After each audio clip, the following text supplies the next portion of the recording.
Good morning, everybody. My name's Elwood. This is Passion for Film, and today's film is The Martian. The Martian is a sci-fi adventure film from 2015, which is basically about a mission to Mars where they have to abandon that mission and go home because of a big storm.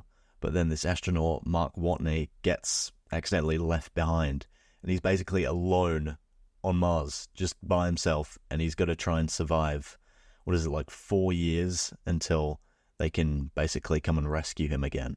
According to the internet, this is an 8 out of 10, which, to be honest, I reckon I'm going to agree with that, and I'm going to go an 8 out of 10 as well. Probably my favourite thing about this film is just the attention to detail and how everything that's on Mars, all the equipment they're using, the tech and stuff, all of the problems that Mark Watney has to overcome, it's all very realistic. And I feel like if I was paying enough attention, I could probably learn a couple stuff about physics or astrology or something like that. I mean, obviously when you watch Star Wars and stuff, you think, well, I mean, that's kind of unrealistic. But watching this, it's like, this is definitely something that we could see happening in the next 50 years. When you actually think about it, this film is so depressing. It's this guy who has basically been left behind by his friends on a planet. Okay, he's like, what is it, light years? No, he's a long way away from home, and he basically thinks he's going to die. But the film doesn't actually have that sort of tone of that sadness, because they've integrated a lot of comedy in it as well, which isn't that obvious, but it sort of helps balance out the mood of the film and not necessarily keep it light, but at times it can be quite entertaining, entertaining from the comedy, I should say, and it helps it not be essentially a horror film of being alone on a planet. You know what? I like the fact that Mark Watney is a somewhat relatable character. Well, relatable hero. We see in other movies like superheroes, spies, whatever. Something that's like, I'm not going to wake up tomorrow with superpowers, but I don't know, you could become an astronaut.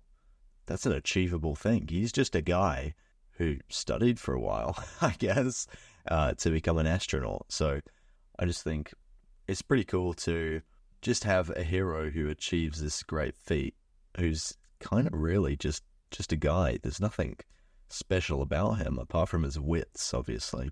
The one flaw, and I mean that, the one flaw, this is a brilliant film, that I see with this film is the fact that originally when they're doing their Mars expedition type mission, right, the big storm that causes them to leave hits on like day 29 or 39 or something. Mark Watney's there for hundreds of more days. He's there for years, right? And nothing like that ever happens to him. It's just, what a coincidence that they just happen to be in the biggest storm that happens in like 1,000 days. But like I said, that's the only flaw. The rest of this film I cannot fault. Now, I watched this film for the first time a while back, actually, in my first year of high school. Our teacher put it on at the end of the year, because that's what we were studying. We were doing space and stuff in science, and at the end of the year, he put on The Martian for us to watch, which I probably wasn't allowed to be honest, because it's like an M film. But thanks, Mr. Johnson. But yeah, I didn't really pay much attention to it because I was too busy talking to my friends, but I thought I might as well watch it again, so I did the day before, and I thought it was brilliant. Congratulations for making it through. Here is your fun fact. A real potato farm was installed on the studio lot with potatoes in all different stages of growth so that they could be used for filming. Isn't that funny? Thanks for watching. I would love to know what you thought of The Martian. Let me know in the comments. And also what film I should do next. See you guys later.